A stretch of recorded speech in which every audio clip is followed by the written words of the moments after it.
it's pretty even. I guess it comes down to who's driving. And track specific as well. I think those two are the second and third post team. They're on par in my opinion. It's just whatever characteristics the track suits best for them.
Practically a good chunk of this.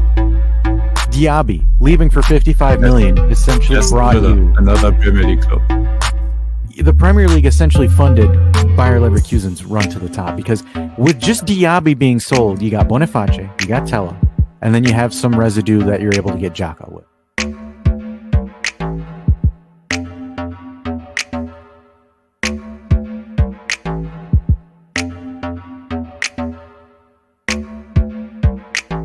Welcome, everybody. It is the post-Champions League final Saturday night call-in show where we'll talk some Juve, but we'll also kind of touch up, because it just happened not even an hour ago, Real Madrid and Dortmund. Kind of a lot. I don't want to say a lot to unpack there, but just some stuff that I found interesting to unpack as well. Here with me, straight from the hookah bar, German Dave. How are you? I'm great. Destroyed my lungs, and here I am. He's like, I destroyed my lungs, and we're here to talk and waste my lungs even more. Talking sports, ironically. talking sports and shenanigans. So obviously we're going to drop in the call-in line for folks to hop in, whatever they want to talk about. Ranges from everything from Mota and Chiesa to some other news that came out today, which kind of came out under the radar. I'm not going to lie. It was one of those things where I was scrolling by and I caught it, and it was one of the DiCaprio memes that... one of those. So we'll talk about that, potential swaps that have surfaced over the past couple of days since Wednesday. It really does open up thought provocation per se, really to think about it and go from there. But German Dave, let's kick off the Champions League final. You want to open up with your thoughts? Yep. Yeah, like my thoughts were, I respected how Dortmund was trying. They set back and basically tried on the counter attack. They tried to Allegri ball Real Madrid. They had around 30% ball possession, I believe. So they let Real Madrid have the ball most of the game, especially in the first half. And Real Madrid didn't create anything crazy. Dortmund had 4 great chances, a half one with a shot by Sabitzer that was saved by Courtois, and they didn't score, and this is what happens in these big games, man. You are up against the great, I know we are a Juventus channel here, but against the greatest and most accomplished football team in history of the sport, in my opinion. And this is what happens, like LJJ says, if you don't execute your chances, if you don't finish, and we saw that with our team, for example, this season, you lose games. Games, absolutely. And absolutely, especially on this mountaintop. This is the pinnacle of club football against one of the most accomplished teams that just knows how to win. they had a lot of sterile possession, but you always know, like all they need is one chance. And what did the first goal came from a corner kick, and ironically, one of their shortest players, Carvajal, scored, and you already had the chance from a corner or a couple of corners before that where he was wide open. So they messed up their coverage twice, where he was completely open, and that was what broke the camel's back. Yeah, and to touch on that as well, like for example, when you look at it from the stats in the eye test, Dortmund played better, 100%. As far as like the way that they're managing the game and controlling the game, Dortmund played well. Just the issue is like so to kind of break down tactically what Dortmund was doing. Dortmund was overloading the middle of the pitch, forcing Cruz to play deep, and it was essentially like, for example, from what I saw from a scheme perspective, right? The scheme looked similar to how Atalanta tackled Bayer Leverkusen in a sense, where Atalanta was playing high, forcing, Leverkusen's playmakers deep to make passes and then feed off of mistake touches or poor passes. And Leverkusen was, or I'm sorry, not Leverkusen, Dortmund was doing that. The only difference was that Atalanta scored 2 within 25, 30 minutes and Dortmund didn't, right? So the issue with that tactic, right, when you're doing a high intense press and you're forcing mistakes, you're committing numbers forward, you're committing your fullbacks forward, you're committing your midfield to play higher than normal. It's great, right? You're able to cut through the middle, you're able to dominate the middle, you're able to create chances and do, what you want to do. You're essentially enforcing your game plan because yes, like Madrid Allegri balled it to an extent, but like it wasn't that, like, for example, it wasn't that Madrid came in and was just like, we'll give them the ball and we'll sit back and wait. It was more so Dortmund kind of took pot shots at them. Dortmund caught them with a couple of shots and they caught Madrid off guard. And unfortunately, I think it might have been the juju or, the black magic that they used against PSG, where PSG hit the post 7, 8 times in 180 minutes. Or now for Dortmund, it was just, it's the same kind of thing that happened to PSG. I'm not saying that Dortmund doesn't deserve to be there. That's totally disingenuous to say that. Dortmund beat who was in front of them. So it's one of those things because, like, for example, in the Champions League, it's different than a 38 game season. It's different than a league because the Champions League is one of those leagues that you put yourself in a situation. Essentially, you create your luck. Like, you create it. And whether you eat it or you don't, that's the difference between winning and losing in that. Like, for example, when you're doing a 38 game season, you can kind of pick and choose. You can use some strategy. Maybe if I rotate this, if I adjust this, we've got a heavy month here, we've got a lighter month there. The Champions League, you don't know who you're playing, when you're playing, and how you're playing. The only time you understand it is the group stages because those are set in stone. But once you start getting into the knockout rounds, it's, can you put yourself in positions to get, a trade? It's called lucky, getting lucky. And Dortmund did that. They put themselves in positions where the ball takes a skip or it falls in their direction. Fortunately, they didn't eat. Because in the Champions League, especially the Champions League final, you either eat or you get eaten. And in this case, Dortmund went to the buffet table, got their plate out, put the sirloin steak, put the mashed potatoes on there, put the vegetables on there, and by the time they want the gravy, the Heineken, they got all of it, but they got so much on the plate to the point where they didn't eat it, and it fell apart on them because that's the irony with, and part of me wants to say that it is Dortmund's lack of experience. In my opinion, I think it was the lack of experience because outside of Marco Reus, Mats Hummels, there isn't anyone else, I believe, on that roster. And German Dave, you can correct me if I'm wrong because you would know it better than me. There isn't anyone else there that's played in the Champions League final besides those two. So you and I alluded to it when we were getting ready to get on here. Dortmund hesitated when they created those chances. You could tell there was a little bit of a mental hesitation, a little bit of a mental block, and it kind of ended up biting them in the end because going back to that tactic, right? When you're doing that high tempo press to win the ball and create chances, you're going to tire out.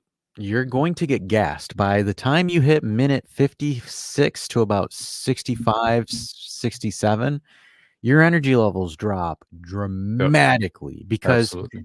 the one thing that folks don't understand is there's another factor that goes into it that's not physical stimulation. It's your mental stimulation because when you're playing a game, you're looking at it when you're at that high level, it's not just run ball, kick, and have fun. It's more so, Yep.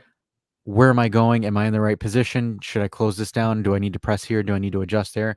You're running through all of those decisions in your mind, and the amount of mental energy that then gets taxed upon by your physical exertion, it drains you really bad. And Yep. when I was watching the game towards the second half, minutes 67, 68, I was seeing, like, for example, because in my opinion, again, my opinion here, I thought Vinicius didn't have a great game. I didn't think No. Bellingham played amazingly. I didn't think Rodrigo played well either. But there, you could start seeing the wear and tear that was going on in the Dortmund fullbacks, that they were easily able to just run around them and walk around them and loft balls into the middle and then force corner kicks. And again, when you're playing that high intensity, high press, high intensity, and if you don't score, that also builds momentum for the other team. Yep. Because Atalanta, what they did different was they were decisive in their opportunities. They put in those 2 shots to the point where you could tell that the Leverkusen players were like, "What the fuck? I don't think we Yep. can do this." You put a seed of doubt. Whereas with Real Madrid going into halftime, they're sitting there like, "Hey man, they had 4 amazing chances. They didn't score a single one. This is, we got this. We got this." And it changes. And then you saw the moment that that corner kick from Carvajal goes in, Dortmund go into panic mode. Because when you look at it from that perspective, and I was telling this to my dad when I was watching it with him, I said, Dortmund have to score within the next 5 minutes or they're completely going to fall apart. And they did, because the second goal was a very, very, very dumb pass. Essentially, it was an assist to Bellingham, who then just rolls it to Vinicius, which, if you guys didn't catch that, I think Vinicius hit that bad. Because he topped it. I don't know if it was deliberate. It might have been, but it just wasn't a good hit, and it still was able to bounce off the hands. And the thing which I felt bad for the Dortmund keeper is, prior to that chance, he made 2 incredible saves. Oh yeah, he kept them 100% in the game. He saved them. Unfortunately, that wasn't it there. But like I said, this was like, for example, this is pure Italian coaching from Ancelotti with this Real Madrid, right? Where let's not panic, because, and this is what I was telling my dad, and I was telling folks at the restaurant that was watching the game. They're like, "Oh man, Dortmund's doing this and this," and I'm like, "Have you seen a change in response from Real Madrid? They didn't change anything while Dortmund was doing what they were doing." So it wasn't that, like, because, like, for example, Real Madrid was like, "Oh, hey, Dortmund's cutting right through us. Let's switch the game." No, they kept the same thing. They didn't adjust. They didn't try to get more possession. They didn't try to do anything differently. They just were like, "Hey, let's try to wear this out. Let's try to weather this storm out, and then we'll see what happens after." Because they knew that at some point they were going to get tired, and then that's when they started pressing. Because, like, for example, I'm looking at the momentum chart. So, like, for example, Dortmund was killing Real Madrid with momentum up until about, I want to say, the 63rd, 64th minute. And that's normally where you project the team to start tiring out, when they're doing high presses. And then the pendulum swung 80% in the opposite direction for Madrid, minute 66, 67, and then to the eventual first goal, and then the second goal. So that is one of those games where, in my opinion, from, a tactical perspective, as a junkie as myself, I thought that game was entertaining from a tactical perspective. Oh, absolutely. Maybe it was fun for the neutral. I don't know. I thought I enjoyed it. I don't know if you enjoyed it, Dave. Oh, I absolutely loved it. That is, in my opinion, what separates the good teams from the great teams, and the good coaches from the great coaches. Because, look, Ancelotti always knows that they can score. So there's no need to go off the game plan. And even if they conceded, like, the first 2 big chances or whatever, even if they conceded, he wouldn't change a thing about his game plan. Yes, they would put more pressure on them, but the passing lanes, with how Vinny and Bellingham combined to each other. They would have like completely gone through with their game plan. They wouldn't change a thing. He would have kept the defensive stability. Carlo Ancelotti is not a coach that goes for the jugular in games like this. He always knows he has a chance. He knows his strength. He knows his player's strength like no other coach, because he is a player's coach. He understands his players emotionally. He knows their tendencies, where they are on the pitch, and he demands his players to be creative on the pitch, which is what we also had to try somewhat, but our players are, sorry to say it, but too dumb to execute on that level. And Real Madrid is basically a better or a perfect version of us right now. And that is why they absolutely knew their strength. They can sit back if they need to and hit you on the counter attack, with how they tried against Manchester City. It is how they beat Bayern. They let Bayern dominate the ball at some points, even though Bayern is a team under Tuchel, at least, that wants to give the ball to the opponent. He has that mentality, like to sit back and counter as well. Like Tuchel is also a shithouse coach basically, and a very successful one. And Ancelotti like out game planned him as well. And Terzic is still very young coach, pretty like unexperienced coach that had now 2 heartbreaks like on consecutive seasons, losing the championship in last season on the last game day because they choked it away, unfortunately, and this Champions League final where they looked like they froze, and like Real Madrid like completely like ice in their veins finished it off. And this is what happens when you have a coach that understands his players, and vice versa as well. And this is what the result was. And to go into the earlier message by Kamaboko, hold up, I can put it on the screen. I think they will be even more deadly, because Real Madrid is not a team that presses you high or whatever. You're not demanding Mbappe to press, so he can sit deep, use his speed. Let's see how they will line up. I can like imagine that Vini, for example, will be a hybrid player like Chiesa should have been, at least, like being a little bit more centrally, but still like towards the left, and being basically a double pivot front with Mbappe, for example. Or maybe you even try Mbappe as a 9, which he doesn't like, but 100% I think that will work. And brother, if they win a game like this, imagine the quality that they will get with him. Like the squad is getting young and everything, and they will like dominate like in the future as well. And Mbappe will 100% win Champions League. I wouldn't even it wouldn't even surprise me if he starts breaking like all of Ronaldo's like and Messi's like goal records in La Liga and everything against. Like he can score like an incredible amount of goals with an incredible amount of titles that even Ronaldo wasn't able to, because he was against Pep's Barca and teams like that. And I think like if he indeed goes there, which of course the reports are indicating, then dude, they are basically unbeatable. Yeah, more than likely, right? I think the one thing that Madrid is going to miss is they're going to miss who this was his last Real Madrid game was Toni Kroos.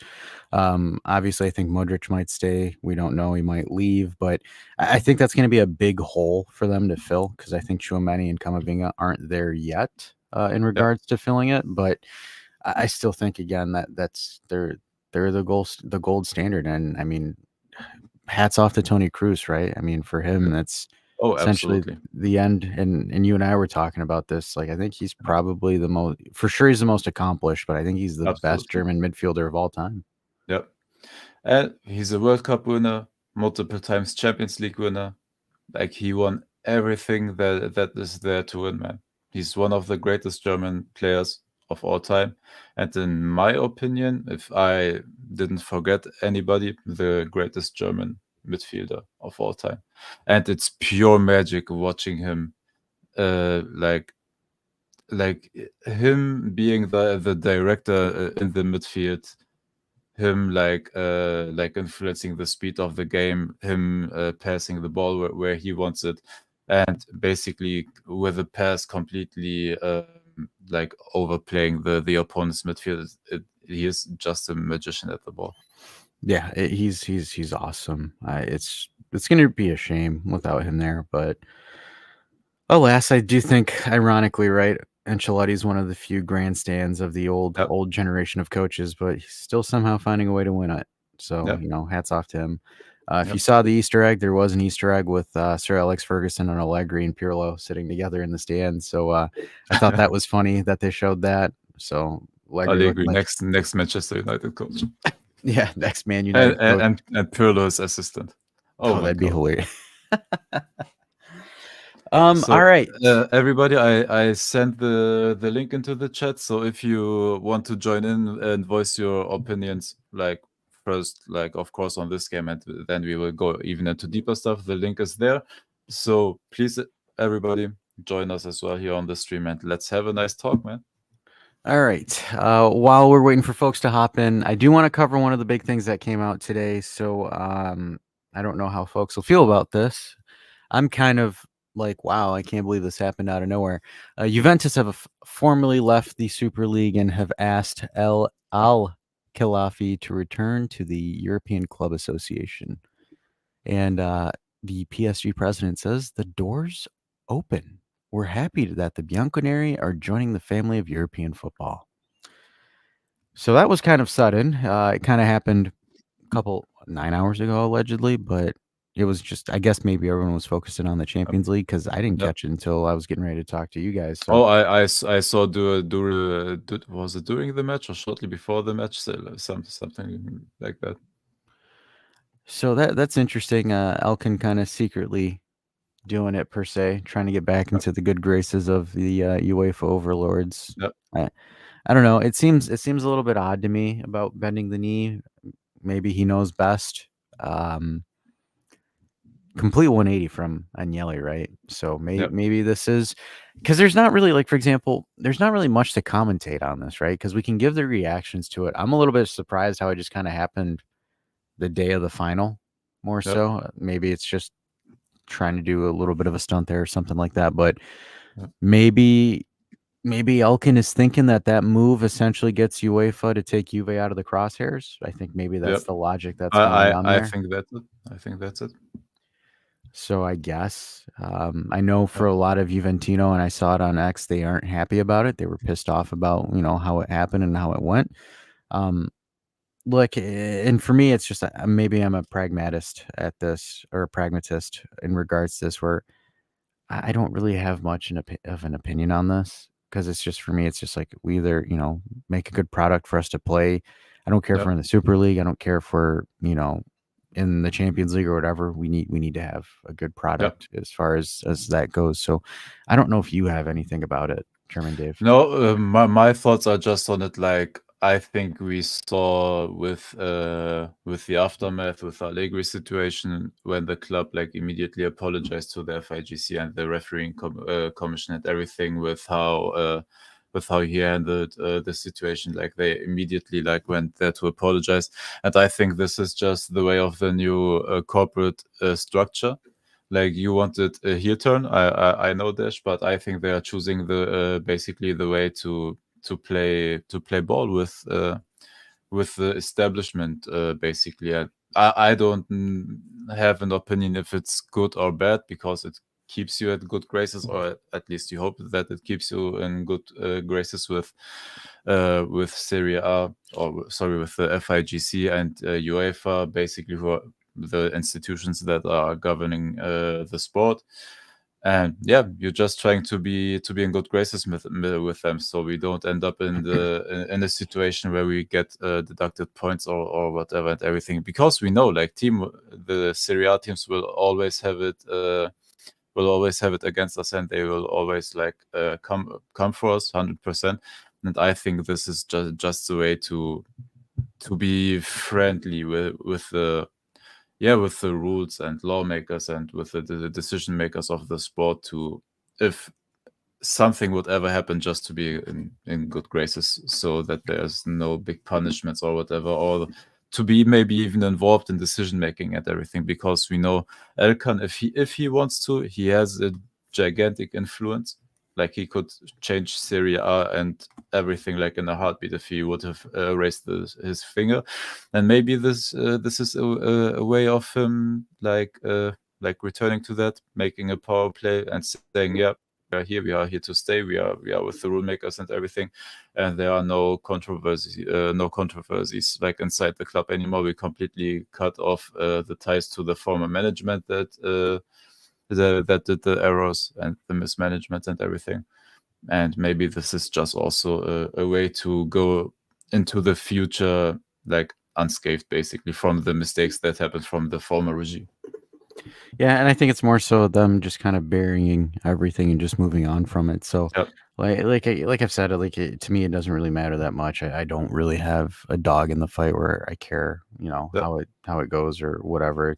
It's interesting news. I thought it was trending. So, the next thing, speaking of more news, this one I found a little bit peculiar. So this is one of the player swaps that was proposed, and it is Danilo plus Chiesa for Raspadori and Di Lorenzo plus cash. Because if you guys don't know, Antonio Conte has signed the deal with Napoli. So Antonio Conte is Napoli's new coach going into the next season. If you have not joined Discord, put in we have a game up in the predictions tab. When is Conte going to leave Napoli? So we're taking bets on when he's going to either leave on his own accord or get sacked. So Canadian Dave does have a prize for those who guessed that correctly. So it is a small little game that we're doing on Discord. But moving back onto the swap, because then I'm going to follow it up with some comments that Spalletti made about Chiesa and Locatelli. Conte plays a 3-5-2. So, but by the way, there's the Discord code for everybody to join the Discord as well, and to have fun conversation. It's also take part of the in the predictions, where you can win nice prizes. Like this season, Dave will give away a Juventus jersey from this season to the winner of the predictions battle, basically, and we will continue that baby. And I think we set free merch for the person that will get the Conte reign right. I said, by the way, January 25, but I'm of course not in that race, unfortunately. You just want to light things on fire. I get it. So going back to that, right, with Conte being the coach, Conte plays a 3-5-2. So I don't understand why he would want Chiesa unless he plans to convert Chiesa into a left wing back or a right wing back. That's the only thing I could see. Try him as a second striker again. Could you imagine how ironic that would be? Like if he does. So like, for example, let's say in a perfect world that happens, right? So like the trade happens, Danilo and Chiesa go to Napoli, Raspadori and Di Lorenzo go to Juve, and then Conte tells Chiesa, yeah, you have to play second striker. Like I don't know, that seems far-fetched. Though, part of me thought about it and with this swap, because I know for a fact Conte is going to ask for Lukaku. There's no way Conte does not. There are already reports of them wanting Lukaku, but Chelsea doesn't want to pay that much for Osimhen, I believe. So the logic that I'm thinking is Conte is trying to replicate, essentially convert Chiesa to what he did with Lautaro when he was at Inter. Oh yeah. So again, I would just find it ironic, right? Because everyone's yelling the whole he's just a good winger. He's a winger. He's a winger. Yep. He's a winger. And then it's like if Conte brings him in, either he plays him left wing back, which then people would get pissed off about, or he plays him as a second striker, and then it just confirms what a lot of folks have been saying for the last 12 months about him, that he could play it. He just chooses not to. For me, I just don't think that he's a Conte player because I think Conte wouldn't put up with him, and vice versa. Yep. So I don't know how much credence is to that rumor because it's saying Chiesa and Danilo for those two plus cash. And for Yep. me, like Raspadori isn't really anything besides a utility player. He's like a Lucas Vasquez. Yep. And inconsistent as well. So it's just like I don't remember when they were saying like he was supposed to be amazing and great and all this, and it just never. But which Italian talent didn't get Every it's like the almost tag every single of being one. one of the most talented Italian players ever, and blah blah blah. Like it's like practically everyone at this point. Any Italian player that goes through like 2 months of good form Yep. gets touted as like the next best thing in that position, only for them to suck right after. And it's just like, really, can we stop with can we let these guys breathe for a minute? But for me personally, like I said, I like Di Lorenzo because apparently his market evaluation is 20 million. So he's being valued at 20. So if you were to get him, I'm not opposed. Because, for example, if you I keep think you can even get him cheaper because he's 30. Yes, he has still like some years on left on his contract, but I think for Yeah, but him I like think he being has the 30 leverage. years old. Yeah, he has the leverage. He wants to leave. If Yeah, he wants to leave. yeah, he has the leverage. Yeah. So because like for example, me, I'm thinking that like for example, Barbieri stays and it's going to be essentially Barbieri that takes over for Di Lorenzo. The only question that I have for Di Lorenzo is the report said it was a 5-year contract that's being offered, which I think is a little bit like what much. like what I would do is a 3 or a 3+1 because you get I would rather do the 3 basically because you have 2 years to look what he's done. He will give you 100% one consistent season. Like next season, he will still be good. Like he won't be crashing down. And the second season, even if he regresses, you can still have him as a backup, basically. And then you see by the third year if you get something like a Saudi Arabia offer, or if you don't extend him at that point. I would do like a 3-year contract at max. I believe it is a 5-year contract. That's concerning to me again, because that is maybe a bit cheaper, but the Alexandro contract again, for example. Yeah, it would be, right? For me, because like for example, the only time I would see him being, practical or important, like for example, if he came this year, he would be important. Next year, he would somewhat be important, and then by the third year, you would want to transition away from him.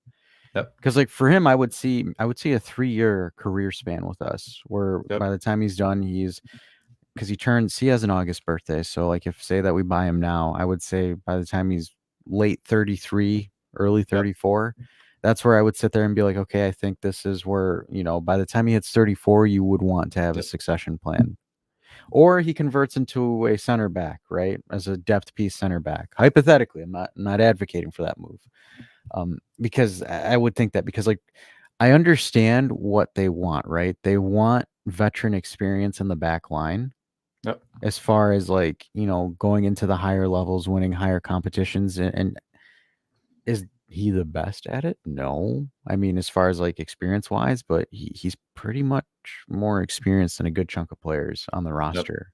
Yep. So it's like he's got it. I don't see that, but like at the same time, I'm not a fan of the 5-year contract. If it was a 3, if it was a 3, 2, I don't think he would sign a 2+1. But if it was a 3+1, where he has 3 years guaranteed, and then the 4th year is a Juventus option or appearances options. If it's a Juventus option, I don't mind it. But if it's a 3+1 and he has the option, then I wouldn't even do that because I don't want to to again like tie myself up on a 4-year deal that maybe the last 2 years of it, maybe he wouldn't be up to par of the salary he's receiving, basically. Yeah, and this is more sort of piggyback off of 10 Toes Down's comment when it comes to, like, for example, fullback in the game of footy is one of the most fickle positions because Yeah. there's two ways you go about it unless you're Real Madrid or Man City. You get a third option. You either buy them young and you Yep. spend time developing them and hope that they turn out good, Yeah. or you buy a stopgap, a past 30 years old fullback, and that's it. Or you do the Real Madrid and Man City way, and who gives a shit, and you buy one in their prime for an outrageous lump sum of money. Because, like, for example, with Cambiaso, right? Like with Cambiaso, we bought him before he was, this amazing player that he is now, right? He was kind of a fringe prospect where you bought him for 9-10 million, and then you loaned him out for a couple of seasons, and then he kind of developed and then bloomed, and then you brought him back in. So I think maybe that's the strategy that they might be taking with Barbieri if it ends up being that case. But I don't know because, like, for example, I'll tell you guys this: if the fullback is higher than 30 to 40 million, Juve's not even going to bat that minute. They're No. not going to give him any attention whatsoever. No. So if Tomiyasu is that much money, they're not even going to look at it, right? Because you don't have, especially right now where we've kept seeing the 30 to 40 million transfer budget again. Where it's just like, I don't think, a flashy fullback, because what I'm thinking is I think that they're looking for a cheap opposing fullback that offers more defensive stability, that essentially just is like a Di Lorenzo, right? Where you get around 20 or less than 20 million, where they kind of just go in and they're there, right? So it's going to be interesting to see what they do. I mean, hell, they might even flip the script and throw Danilo back as a fullback. I don't know what Motta's going to do. We don't have any kind of We don't know yet. idea. Yeah. He didn't even sign his contract as of yet, so yeah, who knows? I kind of am a little bit disappointed that Singo was 9 million and we didn't even go for him from Torino. Yep, I agree.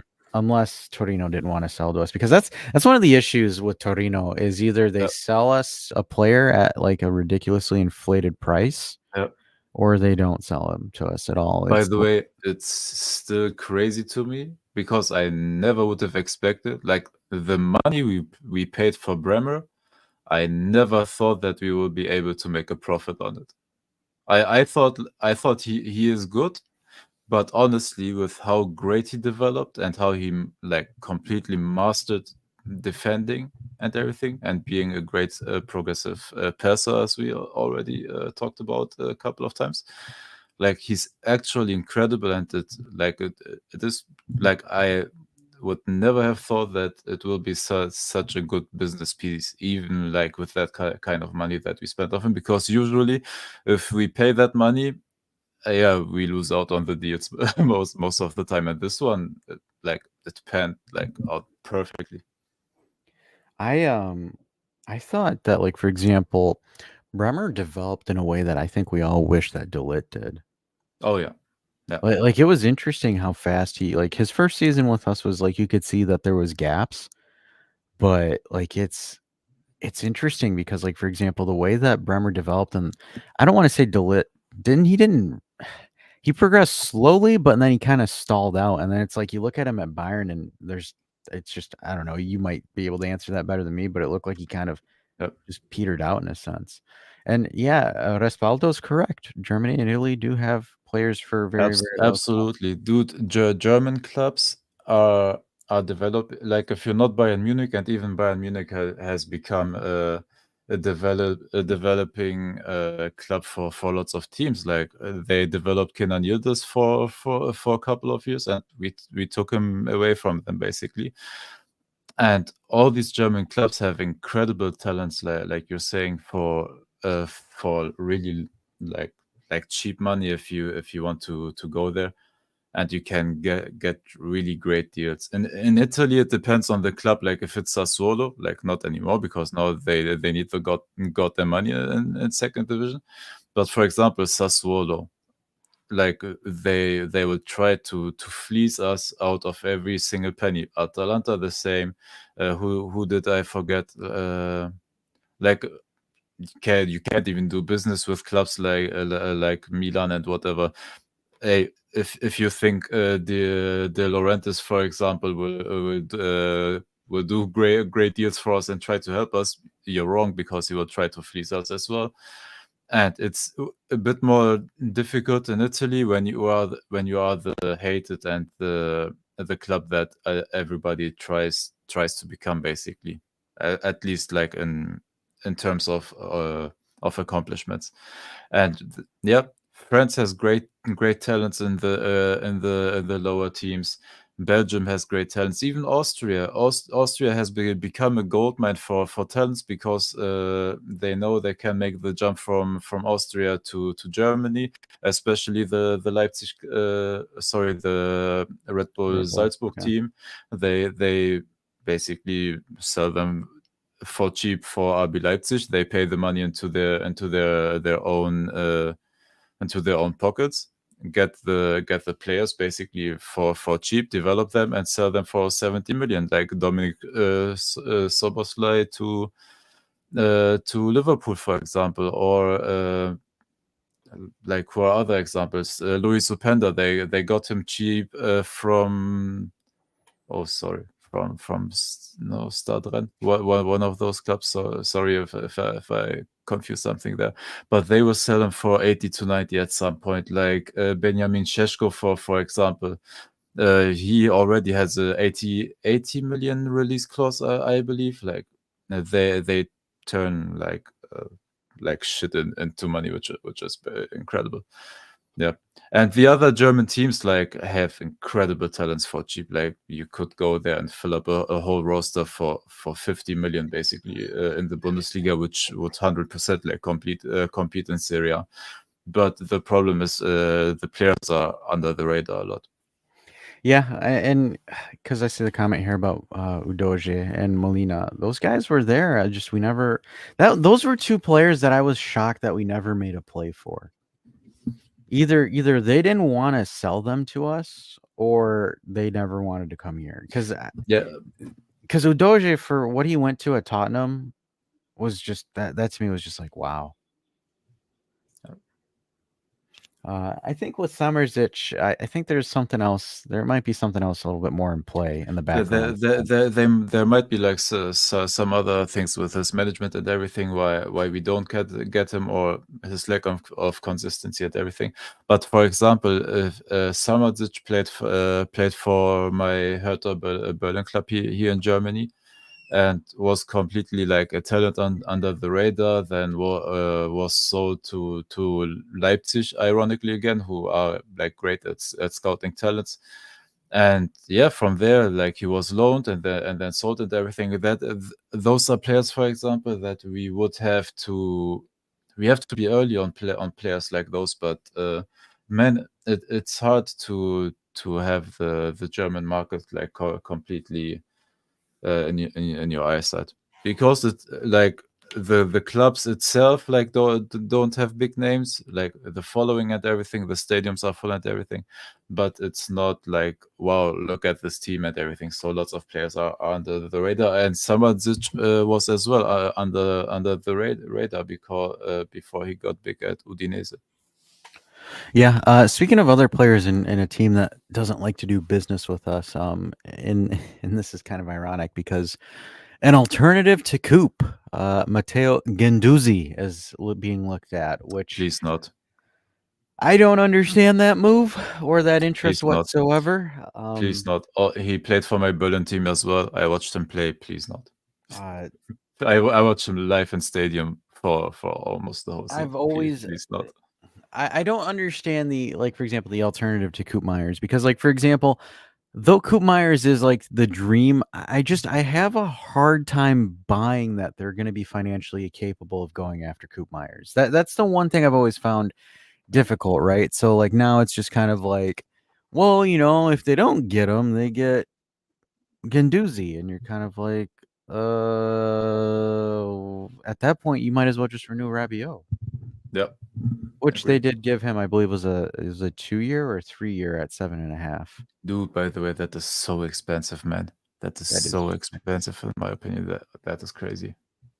Mota must rate him very, very high if they're doing that, because that seems to me that's kind of against the mold. per se, because like I thought Juve wanted to go on lower deals instead of Yep. going for the higher ones. So I'm a little bit skeptical. LJJ says, which player is realistic to Sorry. join Juve this summer from the ones that we were linked? I think the one that's the most plausible that will probably potentially come here is going to be Di Lorenzo.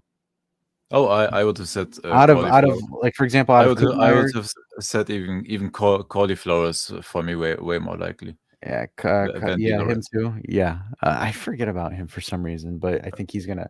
Because you said he was gonna do essentially what Loca did to Sassuolo to force his way over here because Yep. he doesn't want to go anywhere. So he's got leverage because we have leverage because he doesn't want to go anywhere but here. So yeah, I forgot about that. I would say Calafiori, but I was thinking more so the stuff that we were linked to today, where I think Di Lorenzo's possible to happen. This is the other swap that I saw that I thought was a little bit, I don't want to say outrageous, but I have a very hard time believing. Douglas Luiz for Oh, dude, McKennie. never, never, never. Do you know what offers they refused just 1 year ago from Arsenal? They rejected 90 million euro. I don't remember what the pound price was because I read the German reports and dude, they rejected 90 million euro, and he had an even better season this season. So I don't know which reporter in their right mind thinks that we are able to get him for 40 plus McKennie or 50 plus McKennie or whatever. Dude, we will never be able to pay that money. He led Aston Villa into the Champions League as their core midfielder. Even if he wants out, like there are so many other teams with so much more monetary power than us, and like we aren't able to do that. And if we are able to do that again, I smell a conspiracy there because where was that money when we could have done something with it? I know. That's why I was looking at it. I'm like, there's no way. Like that wouldn't make any sense to me if No. that. Like I mean, it would in air Dude, he quote, would be incredible. He it would be would incredible. help. Yeah. I just dude, he is everything you want. He can defend great. He tracks back. He is an incredible passer. He's an incredible creator. He can shoot from distance. He is the full package that you want from a midfielder. But no, I would love to, but I 100% don't believe it. Yeah, but Respaldo, you are right. They don't want to reinforce Arsenal, but let's say Arsenal comes at them with 90 million, or maybe Arsenal doesn't even do that because they paid 127 for Declan Rice. Let's say it is Chelsea or whatever, or Manchester United or whoever, and they come with the 90 million offer, and we come with the 40 or 50 plus McKennie. Yeah. I'm sorry. I saw this tweet where someone was trolling Camavinga. So there's this thing that says, official, Camavinga has won his 9th trophy at Real Madrid at age 21. And then someone responds back saying, but does he start for France? No, Rabiot does. That is petty, but It's funny. It's petty, but I'm all here for it. I think it's hilarious. But yeah, that deal, I don't know. It's Gazzetta, right? So I'm just kind of like, I don't really see any value into that because that would be a very, and I mean a very ballsy move to By make the way, that happen. my prediction is still that we will get like 100%. We need a midfielder, but I think it will be a midfielder that wasn't even mentioned until yet. That's what I think. I think everything like these reports with Coop minus, I don't believe that you will put 50 or 60 like on the table for him. And yeah, man, like I think it will be like something completely like an RKO from out of nowhere. Yeah, that to me is a little bit bonkers. I don't know. It's I don't know. I'm just very skeptical of it. But speaking of as Respaldo's talking about Rabiot, I think so. Another thing that's coming out as well as Mota is guaranteeing Rabiot's centrality in the Juventus project. So that kind of might just kind of fall in with the whole Yep. 7.5 million, which And by the way, I don't mind that, but you have to build the midfield around him. you have to. I said it a couple of times, but sorry, but I can't watch another season of Rabiot, McKennie, Locatelli, or whatever. Please, I can't do that. McKennie is most likely out anyway, but you have to give me like some creativity, like something, please. That's what Fajoli's for, right? Yeah, you're right, but is Miretti the bench piece? Like who gives you depth? And is Locatelli, Rabiot, Fagioli an international or let's say Champions League class midfield? Yeah, that's also true as well. So the other thing too, because like for example, talking about Locatelli, right? So there was a message, or Spalletti made some comments about Locatelli, essentially saying that like he doesn't fit what I need him to do. I mean, that's why I didn't call him up. Like, I'm sorry to him, but he was conservative. I believe that's the terminology that he used. But he's like, Loca just isn't, what I need, and it Yeah. just isn't it. He's just not courageous enough to do what I need him to do. And it kind of threw everyone for a muck, and everyone's like, oh, Cristante and blah blah blah blah blah blah blah. And it's just like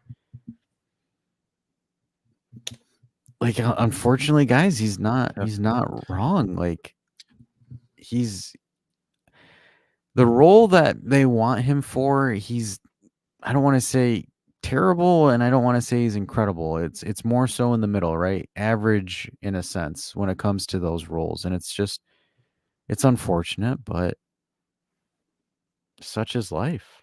Because like, Yep. for example, sorry, go ahead. No, it's all good. I have an example from the German national team on that, but you go first with your thoughts.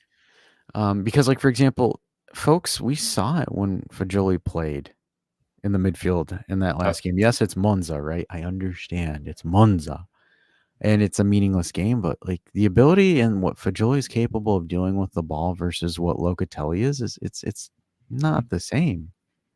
It's extremely different. And so like, for example, you look at it, right? So Fagioli beat Locatelli and Bonaventura to make the national team. Yep.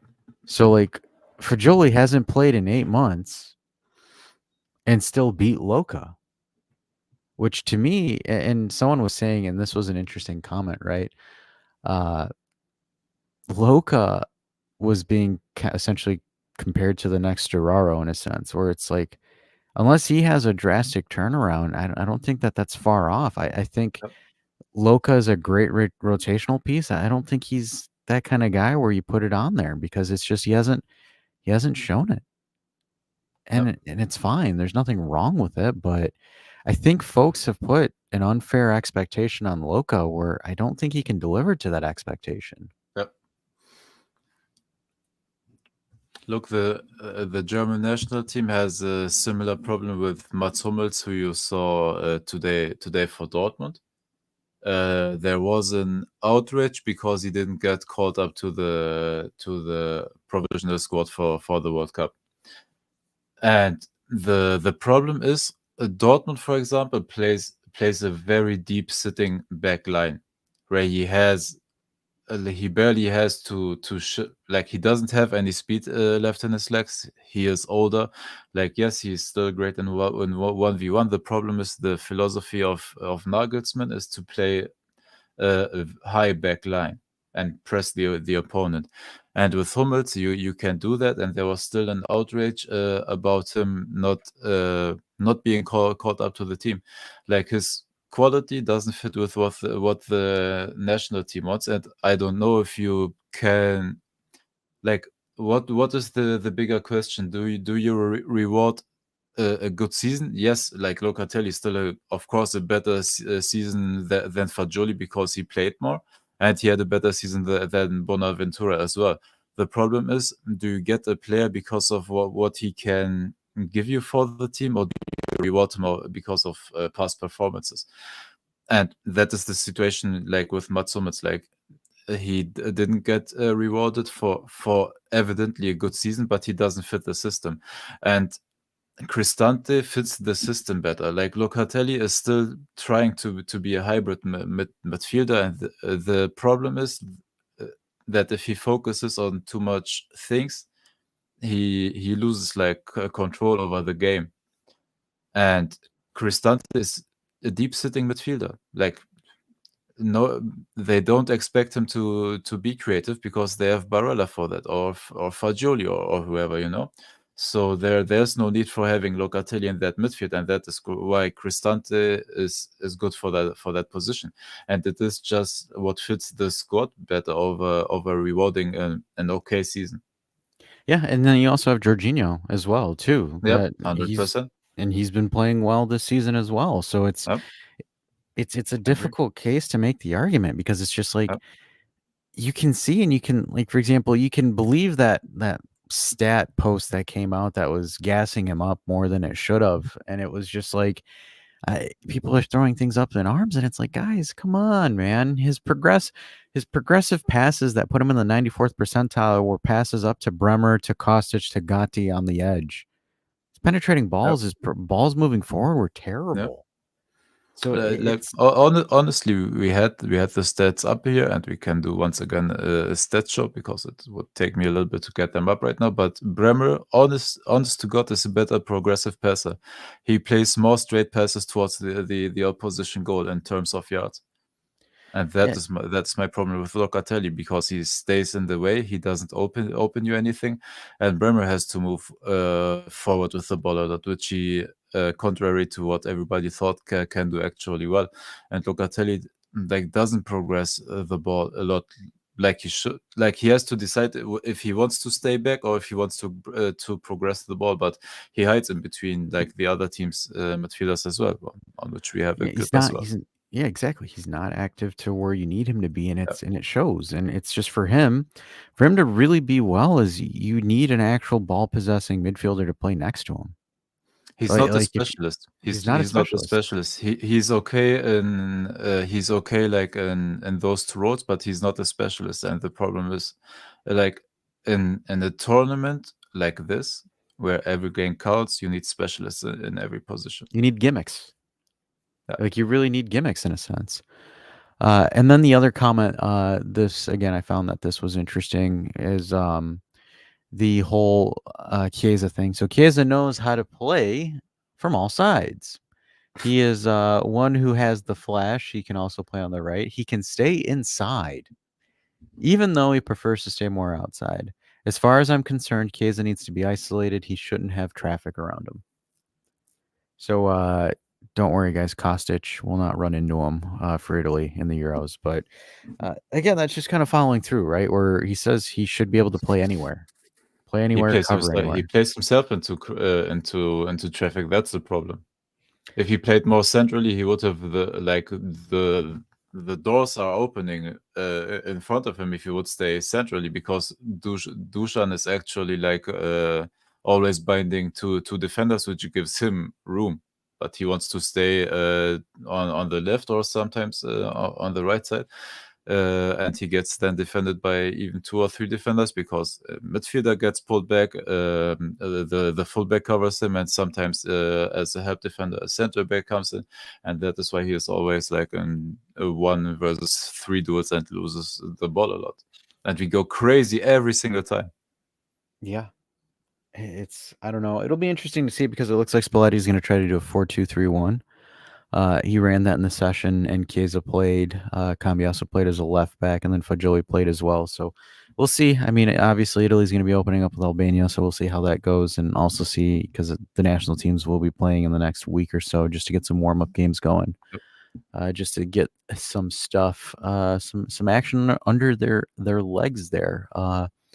Trying to see if I have anything else here really worth mentioning as well, but just to answer that question of KB, did the ref who butchered the Bayern goal get fired? I don't know if fired or being banned from professional football ever again. I don't know about that, but he was supposed to referee a couple of Euro games that he got pulled out of those games. So he actually like faced consequences because of that. Yeah. The other thing too that I thought was Oh, interesting. Pellegrini, man! Every time we mention Pellegrini, dude, I would love him so much, man. Oh my god, Who will be it's a wet dream of mine. Could you imagine that lineup? Could you imagine, like, for example, you would have Scamacca and Pellegrini play off each other, and then you'd have Chiesa on the left or right, and then you have Orsolini in the opposite direction. I would think with Scamacca and Pellegrini, that Dash, would be don't insane. mention Orsolini in front of the Juventinos. Uh, The guy with better stats than Chiesa. Don't mention him. Oh boy. Oh boy. Because, like, for example, if I were to do like a quick projection of what I would think a decent Italy lineup would be, it would be, so, like, for example, you'd have Scamacca as the 9, Pellegrini as the 10, Chiesa and Orsolini as your wingers, and then you would have Barella and maybe Fagioli. Or no, not Fagioli. You would have your midfield trident would be Pellegrini at the 10, Yep. Jorginho at the 5, Barella at the 6, and then your back line would be Cambiaso on the left, and then your right back would be Di Lorenzo, and then your center back pairing. I don't know what an ideal center back would it be, Bastoni and Bastoni. Buongiorno. Yeah, but Buongiorno is the hype name. He will play 100%, and Bastoni is still like considered, like, not in my opinion, but in the world out there, as the best Italian defender. So I think you can 100% bet on Bastoni and Buongiorno. Yeah, because that would be interesting to see how that would line up. I'd be curious to see how that goes, but yeah, I mean, it's a decent squad. I mean, it's not bad. I think right now the concern is Italy doesn't really have depth in the winger position. Yep.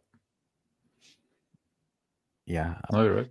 F9 Marcelo says Cambiaso over DeMarco. So that's what they said in the that's what they said in the training session. So it's the training session. And I forgot DiMarco. I have to say, so of course DiMarco is high up there, of course. So, but here's the difference. I mean, Cambiaso could play on the right, and you would throw DeMarco on the left. But the question is like, is DeMarco's left wing back able to translate as a left back? Because there's some left wing backs that are terrible as left back. If you play Cristante, yes, because Cristante can cover on that side a little bit if DiMarco comes back into duels, because like Cristante is a pure destroyer, and wherever you need him on the pitch, he switches into that position.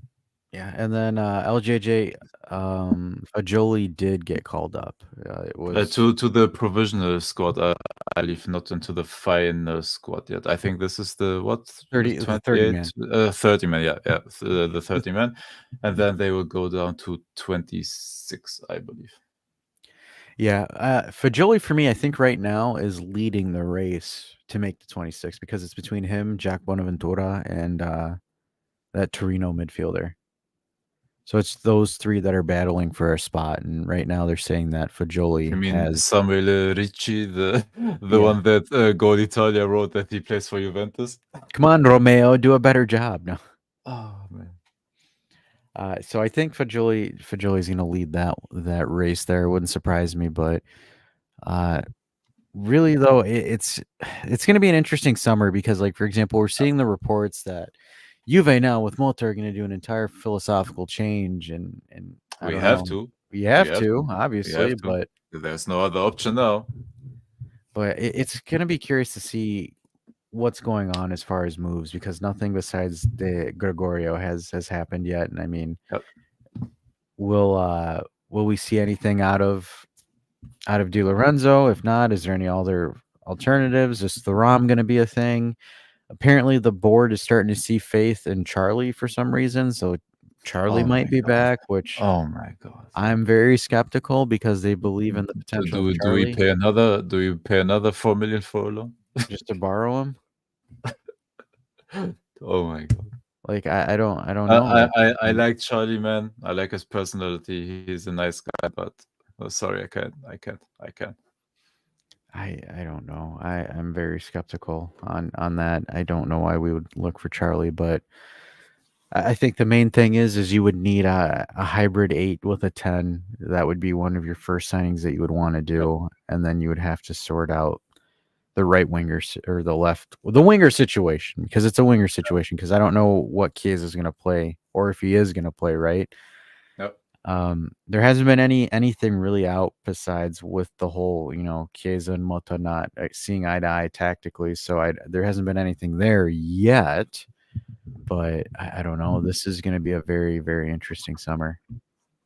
And by the way, absolutely, I think there will be 100% surprises. I think lots of these names right now are just smoke and mirrors. For example, I don't believe one of the midfielders that we are connected into right now. I don't think one of them will join. I think it will be a name like completely out of left field, somewhere.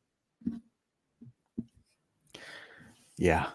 Because the more these midfielders and these players get spoken about, their value rises because the teams know, hey, there's somebody interested. Hey, man, let's check out the price. Yep. Trying to see if I have any other notes or anything like that. I think we can touch on the whole protest that the clubs are trying to do, or the leagues are trying to do, with the whole Club World Cup. I thought that was interesting. But I didn't read into it. I have to be honest. So Yeah, I was very, very tight on time, so I didn't read into that. But dude, if the FIFA wants to do something, they will do it. Like, oh, I missed something.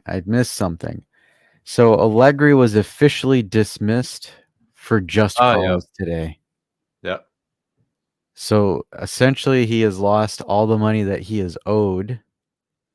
So now this means he's suing for that money and even more money now, because his lawyers are going to challenge the decision, and then in the appeal, the club will then request for damages to his image. Yep. And he looked very happy out there today, man. Good Lord. Can we go through a year without having to deal with something in court? Nope, never, Dash, never. I gave hope up. I gave it all up. I came to terms with this being just a roller coaster. That's just, we said this. If you want to get rid of the guy, just pay him his money and go away. Just don't. Why? Like, this is like, why would you even? You knew you were gonna sack him. Just sack him. Now you're gonna do a dragged out legal battle where more than likely he's going to win, because if you've looked at Juve's record in courts, I don't know what's worse, Juve's record in Champions League finals or Juve's record in the courtroom. Oh, both. Oh my God. They're both historically terrible. That's a hard question, actually. And I throw another one into that, like I mentioned earlier, like paying big money for players always goes wrong. Like, could you imagine if they ended up having to pay him like 30 to 40 million? Oh my God, you just doubled it up. Hey, it's the double or nothing after all. I mean, he's gonna essentially own his own like wine company at that point with that amount of money. Oh But yeah. I would assume he retires if he makes that much. Oh yeah. At this stage, give him an ownership piece instead of paying him off.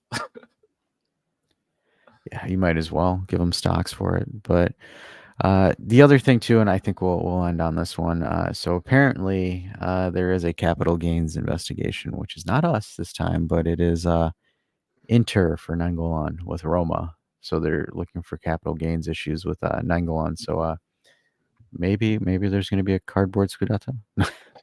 Has Inter lost all its shielding from the league because they lost the Paramount Plus sponsorship? They have, and they also are now owned by Oak Tree. Yep. I think that's what it is, Oak Tree. Yeah. Yep. So Sal is officially owner of Inter Milan, which is interesting. That's funny. That's actually funny, because I remember when he broke the news to us about it, and he was like, "Yeah, we now own them," and I'm like, "Well, you own the thing you hate the most." So yeah, that's ironic there. But other than that, Champions League final, which we touched about earlier, was the heavier news handled stuff. Not really much going on right now. I don't expect much to happen because everyone is training with their respective national teams. If they're in the Euros, if they're not in the Euros, they're doing an extended vacation. If you want to, there are again weird pictures of Vlahovic on social media where he traveled with a suit to the Serbian national team. The same suit? Have you seen? No, it's an even crazier suit. Hold up, I get this up as a little bonus today. And I don't think Max was. I didn't see. Did you see Max at the Monaco Grand Prix? No, I didn't see him at the Grand Prix. Like Vlahovic, McKennie, Milik, guys like that were there. Allegri was today there with at the Champions League Ferguson. final. Yeah, he was there with Pirlo and Ferguson.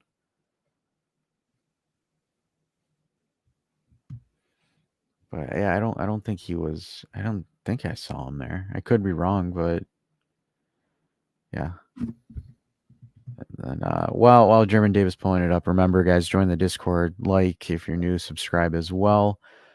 The other thing too, I found interesting. So like, there's a thing we do when it comes with comments, right? Like we're always open to discourse and stuff when it comes to people leaving comments and stuff. And you know, a lot of you guys that have left comments in the video, we always try to respond. But I think the comments that kind of grind our gears more so are the ones where it's just like it's kind of like more so disrespectful in nature, where you kind of come in and it's like, oh, you guys don't have any this and this, and it's like, dude, if you want to debate us on the points, debate us on the points. But like, I never understood the whole mystique of like, why don't you actually get someone with knowledge on the show? And it's like, congratulations, dude. This isn't really much of a show. It's a group of people talking about footy.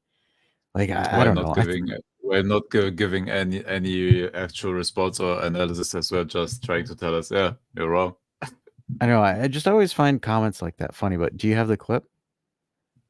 Oh, it's not a clip, and I don't want to get demonetized this time. But it's the same. It's like the same cut, just a different color. The same but in blue. Yeah.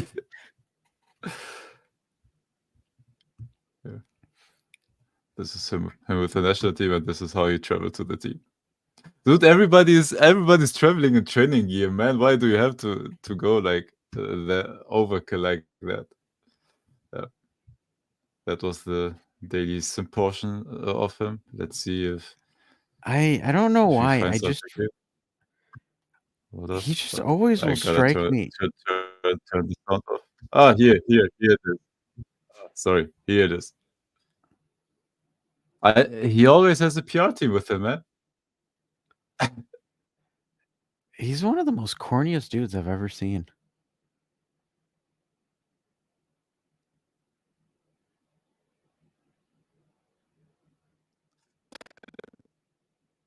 Like, I don't know why. It's just the slow-mo shots. If I were to like at this point, I think like Doosan clips are more popular than this. You just wake up and then your heart is just pumping. Boom, boom, boom, boom, boom, boom, boom. Yeah, so those moments are crazy. Like that's going to be more popular than Lukaku. But those Vlahovic, man, I don't know why, but they're so fun. They're so cringe, but so fun. He's such a cornball. He's such a cornball. All right, folks, we're gonna call it here. This was this Saturday evening show where we sit down and we just break some things down again. Short and sweet because there's not really news out there. But anyways, if you guys do want to continue the Discord with everybody else in the community, join the Discord as well. You can always bring in for transfer news, transfer discussions. I think this is probably going to be the best time to do that. Also, if you want to play pro clubs with the folks, there is a tab for that as well. And no Grand Prix this week, so I don't think we're going to cover anything Formula One until we get to next week, and we'll start covering the Canadian GP. The Canadian GP. Without Canadian Dave. Without Canadian Dave. Maybe Ferrari will win again. That means good for Ferrari. Yeah, they win when Dave's not here. Yeah. So I say for him, Forza Ferrari. I don't believe you. You've always been a weird fan.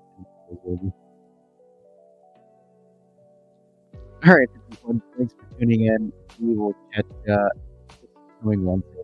Foil Hat Show. If you got anything you want us to review, slap it on the Discord, and we'll see you guys Wednesday.